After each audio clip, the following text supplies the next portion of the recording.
Hopefully, you now have a good understanding of the anatomy of the lymphatic system, so now let's look at the functions. Keeping in mind that lymph is a fluid connective tissue, we'll look at how the system plays a role in lipid absorption, fluid recovery, and immunity. The image that is on this slide represents one fold of the small intestine. Though we haven't covered the digestive system yet, the small intestine is responsible for the absorption of nutrients from the food that we eat that gets into the body. Anytime we see folding occurring, it should be associated with increasing surface area that supports its function. The villus you are seeing contains within it blood capillaries as well as veins. The venous system delivers nutrient-rich but oxygen-poor blood to the liver via the hepatic portal system.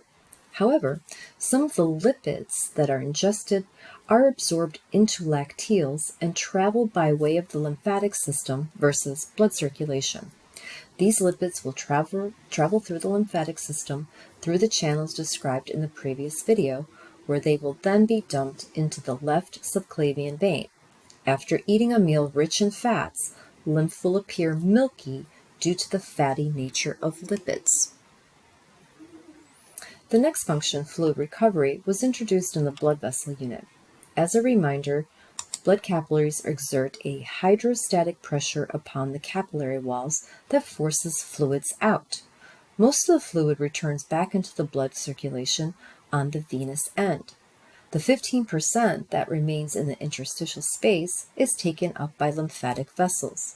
If that fluid remained, there would end up being a backup, which would result in swelling of the tissues called edema. You can see the amount of fluid absorbed by the lymphatic system is 2 to 4 liters a day. To visualize how much that is, think of a 2-liter bottle of soda. This image better depicts a concept discussed in the last video about the lymph flow. The illustration of the human is colored in 2 different shades of green. The light green shows the parts of the body from which the lymph is drained that ultimately ends up in the right lymphatic duct. This includes the right side of the head, face, neck, as well as the lymph from the right arm and thoracic area. The darker green includes the left side of the head, face, neck, left arm, left thoracic area, abdominopelvic region, and both legs. The lymphatic duct on the left is called the thoracic duct. The flow of lymph is clinically relevant when a person has been diagnosed with cancer that has spread into lymph nodes. These nodes are usually the ones that are closest to the tumor. When considering breast cancer, if it spreads to the lymph nodes, treatment must be more aggressive and the 5-year survival rate decreases. This illustration demonstrates the visible negative outcomes a poorly functioning lymphatic system has. This condition, lymphatic filariasis, is caused by a parasite, impacts the lymph vessel's ability to function, and leads to the edema you see here.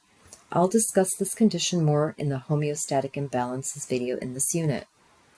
The final function of the lymphatic system is immunity. I have already mentioned that white blood cells reside in lymph nodes.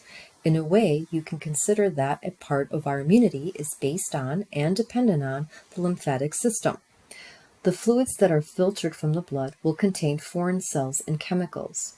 When these enter the channels in the lymphatic network and are exposed to the white blood cells, the cells will launch an attack, which is the immune response.